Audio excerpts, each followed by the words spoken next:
Hey everybody, we're in Strongsville, Ohio. Good to have you here. Radiator Complete Car Care. Yeah, Radiator Andy? Complete Car Care. The franchisor, 10 locations, 10 right? locations here in the Cleveland market. And franchisee, Mike Munger. Hi Mike, how are you? Good. Good to have you here. We've had a luxury of having to walk through this facility by ourselves. And Andy, thank you for the great tour. And now we want to show you exactly what's going on here at this great facility. 10 bays? 10 locations. We got 10 bays here. 10 bays. 8 in this section and 2 behind us for future expansion. An incredible place. And what I heard is that one day you bought the property and you designed this from the ground up. Yes, yeah. Mike had a vision, I had a vision, and we just literally drew it on a legal pad what we wanted to do, and it pretty much came to fruition. Mike, it seems like such a perfect facility, the way it's all laid out and all the cubby holes and all the great. There's a shower here. We can't wait to show it to you. Yeah. It's great. Yeah. Me and Andy laid it out as a working shop because we've worked in shops, so we know how we want the lifts, everything's set up. Great. I mean, just an excellent. We're going to walk through. And one of the things, Andy, that you were impressing upon me was the width. You wanted enough room to at least get some of the equipment that's necessary out of the way of the bays. Yeah, we've done this at other facilities where we've actually built the dividing wall here with portals in it. That way we get all the shop equipment, all the cores, all the materials, and all the dunnage and everything out of the way of the working space. Because time is money.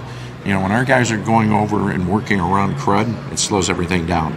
Plus, it's a nice visual for the client, too, to be able to see that it's a nice, clean shop and kind of the dirty stuff is in the back. Yeah, and from the glass doors, from the waiting room, you could see down here. You don't see that part. Yeah, we've always prided ourselves about being open and honest, and why not have glass doors for that reason alone? And you've got one bay.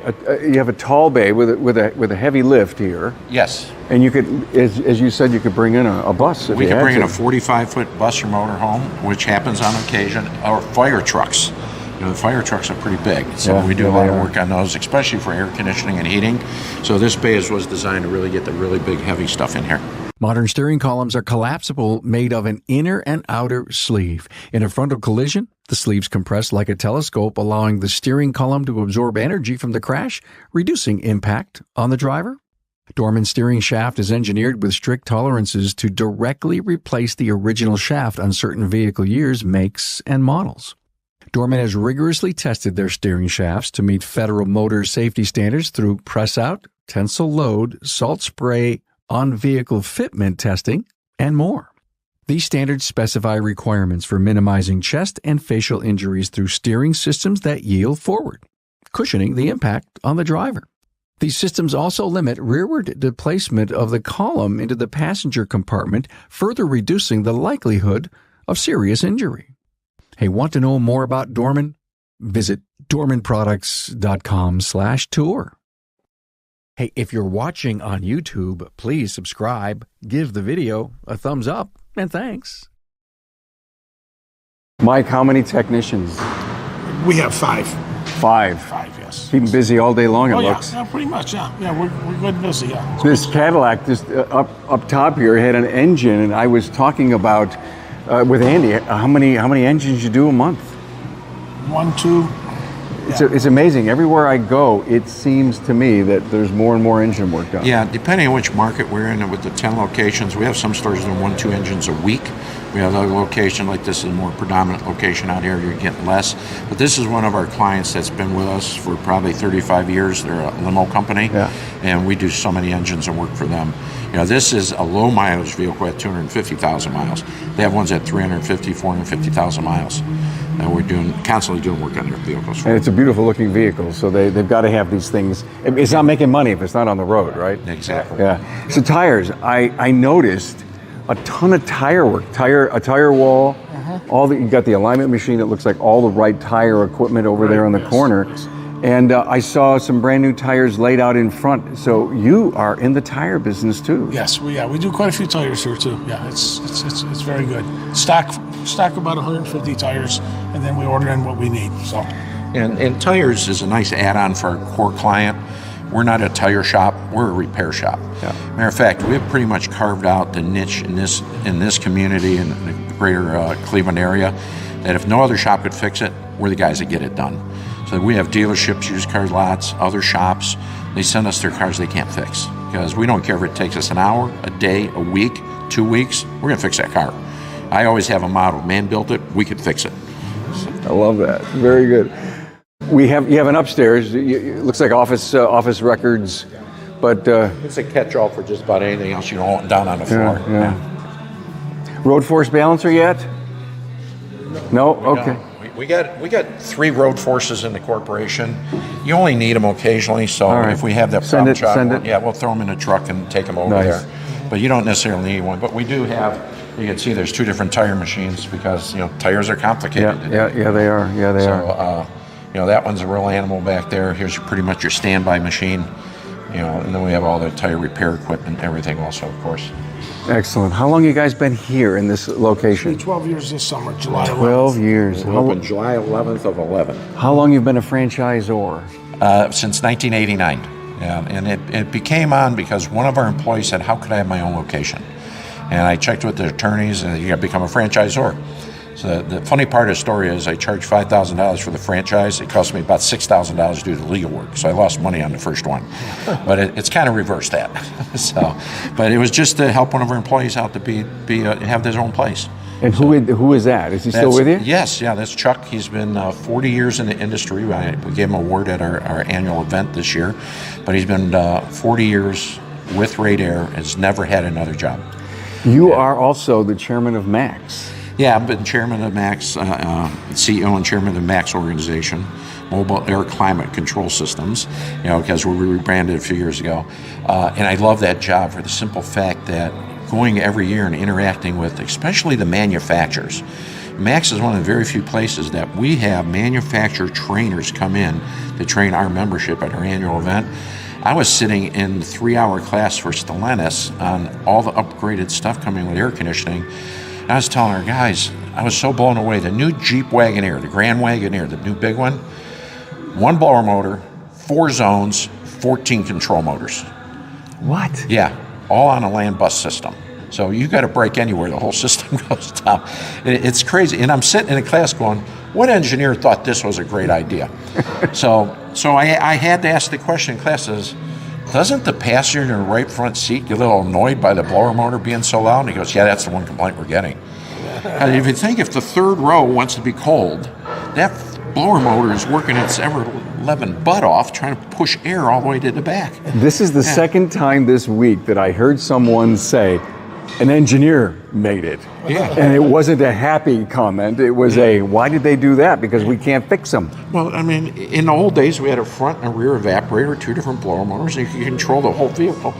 Somebody figured this was a great idea. And here's the best part. All the ducts run under the floor, and they mount the 2 different batteries under the passenger and driver's seat.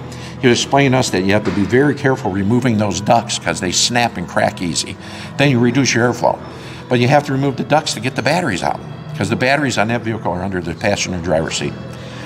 These are things you don't know until you do it for the first time. Yeah. You make a mistake, and then now you're smart. And that's how I'm so proactive in keeping our guys ahead of the curve because they already know that. And we have it at our managers meeting. I come back and give a full report of what I learned. We also have our own Radar app that I put those kind of tidbits out. So I'll be at the show and I can record, hey, look at this. Here's what I just learned. And it goes out to the whole group. Well, your VP of Franchise, Bill Snow, did a great episode with us on your app. You got to look at that. It is just outstanding. And again, that was his baby. So. And so, hey, a little further now. Behind here is all the compressors. We put the noisy stuff in here. The noisy stuff's in here. And it's brilliant. I mean, when you build something from the ground up, you figure that all out, right? Yeah, you put it where you want it, where you need Beautiful. It makes beautiful. it easy to service, and it makes it quiet in the shop. Excellent. Here's the toolbox I was referring to. Yeah, there's your 12-footer, at least 12-footer, right? Yeah. Wow. Okay, we're going to go back and see some behind-the-scenes stuff, little wash basin here. But I think it's important to realize, and just 11 years ago, Mike, you thought of putting a shower in here, huh? When they were building it, in Yeah. 2002. We've actually done it at several of our locations all the way back for probably 30 years. And it's all about being family. Our employees are part of our family. we spend more time with our employees than we do our family. Yeah. And then you got the guy that has to run out to the softball game, or he has to go out to dinner or to a birthday party after work, and they hop in the shower and they're out of here, and they don't have to stop back home. Tracy's been hearing a lot lately from people, shop owners that have showers, how much they're using them. Yeah. Again, it's part of being a good partner with your employees, giving them what they need to be part of their own family too. It's part of building the culture. Yes. Good it's all about stuff. Thank culture, you so much. Now, I know you have a lunch room that we want to see, and it looks like it's a gourmet kitchen to me. Well, yeah, a lot of our guys like to eat, like anybody else. Yeah, it seems eating is a really big sideline here, being in business. Yeah, Am I right? Exactly right. Yeah. We all like to eat. Some of us way too much. But needless to say, just having a full-fledged kitchen here with a dishwasher, the guys bring in their leftovers. They bring in stuff, hey, we have guys that, hey, my mom made a whole plate of, cabbage. And it's in a glass bowl. Yeah. So, you just throw it in the oven and have it ready for lunch for the guys. I can't tell you, many of our stores, we have all done this in every store we could do or fit it. Yeah. And it's used like you wouldn't believe all the time. Our Parma Heights store, we have one guy who just loves to cook. So on a weekend, he'll do a whole thing of stuffed cabbage. He'll do a whole thing of roast beef and potatoes. Shepherd's pie is a big one. I love shepherd's pie. I do too, if it's a really good one. I like a lot of peas in mine. But anyways, peas and onions. But nonetheless, you bring it in, you throw it in the oven a half hour, 40 minutes before lunch, and everybody gets to eat. Are you cooking tomorrow? I can if you need me, Peel. Really? So you told me that you're getting ready to do your barbecue. We're going to start our next week's going to be our first cookout. We do one a week, and we keep doing the rotation. I have a grill that slides into the hitch of my truck, so we go out and we grill brats and hamburgers and hot dogs, and we cook up meals for the guys all summer long. It's big, and so many people do this. Glad to hear that you are. Yeah, no, it's just being part of the group.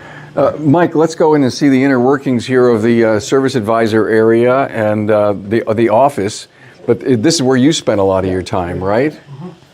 And what do we have here? You're just, are you answering the phones? I answer the phones, and Linda, the secretary, bookkeeper, she also answers the phones. So Excellent. Yes.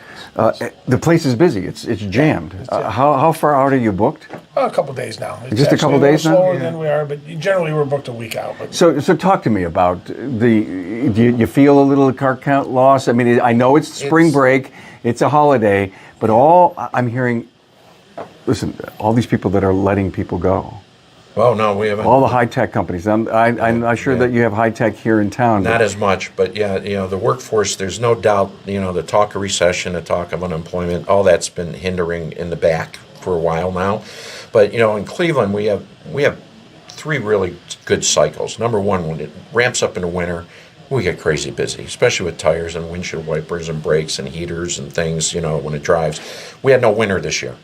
Cleveland had 3 times where we got snow for like a day or so. Very uncommon for us. And then, then you have the season where you ramp up for the driving season, starting usually at Easter. Then you have the good summer season, when the kids are out of school. So those are three areas that go. We have not had a winter, and we really haven't had any spring other than a couple days yet. Yeah. So people aren't in that mindset that I'm getting in travel mode. We have a bank of TV commercials ready to go, and they're instructed as soon as it hits 75, that's when those set of commercials go and talk about driving, for the summer and that. Then we have a whole set. We're doing that segment, as I mentioned, next week on TV. We got a 5-minute segment on air conditioning repairs. So we're trying to educate the public, but you can't do much about consumer confidence. Can't do much about the economy. We just got to react.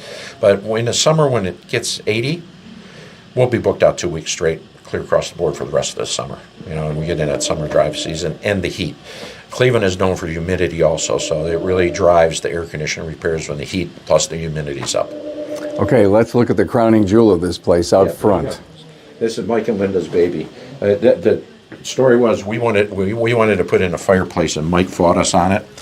And then Linda won. His wife won as usual. So we ended up getting the fireplace in here. All right, here we go. You are now looking at the fireplace, and a place where I'm going to take a nap this afternoon on that leather couch over there. It works out really well. It's beautiful. And it's really nice at Christmas when you get the Christmas tree up and put all their Christmas decorations in here. Linda does a great job. This is what professionalism is in our industry. Yes, you have a beautiful, well-run, incredibly designed shop, great technicians, all the right tools, but the consumer doesn't know about that. No. What they do know is the perception of what it looks like up front. When I walk in, this is a professional place. Professional. And, we took a picture outside. You even have an awning over the cars that are going to get picked up. Our thinking there was, a lot of the new vehicle dealerships, they have the drive-through service bays. We couldn't do that, so the next best thing is protect our clients' cars from the elements. So they could drop off, walk under the awning, pick up, no rain, no snow, no nothing. Plus, we always back the client's cars in that's finished, ready just to pull out. The windshields are clear and ready to go. If it's winter, we'll start them 10, 15 minutes before they get ready to pick up if we know it. I love it. Well designed. Wow, you're a genius. You should be designing shops. Andy's the guy. You should be designing shops. So Tracy, did you get some really good pics of the front counter and of our waiting area? And I love the high tables, by the way. The high tables is nice because a lot of people want to work on a laptop. Right, yeah, they do. Do you have free Wi-Fi for your customers? Yes, we do. Mm-hmm. Yeah, I see you've thought of everything. I see there's coffee here. Yep. We have a coffee station, some refreshments. Nice. This is what it needs to be today, period. It's client service, and the perception of good service. So we do everything we can to entice that all the time. Well, thank you so much. Maybe we can raise the bar by getting out there and doing tours of exceptional shops like this at Radair. 10 locations, Radar complete car service.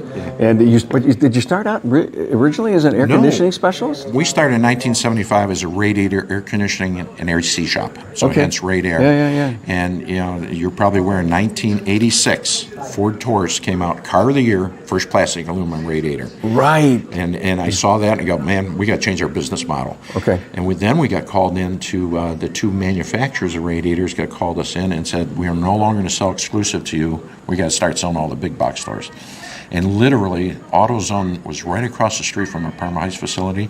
They were selling radiators. They had a newspaper ad, any radiator, $99. Most of those radiators were costing us $139 or $150. So they completely undercut our market.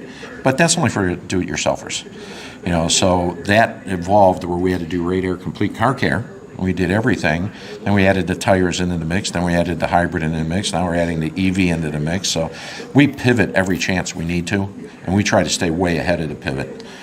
And so what I'm hearing, and something I preach all the time, is these guys are paying attention to what you have to do in order to stay relevant. Yes. And be a profession. Hey, thanks so much, Andy. welcome. Appreciate you Thanks being for here. today. Thank you, very Mike. much. Thank you.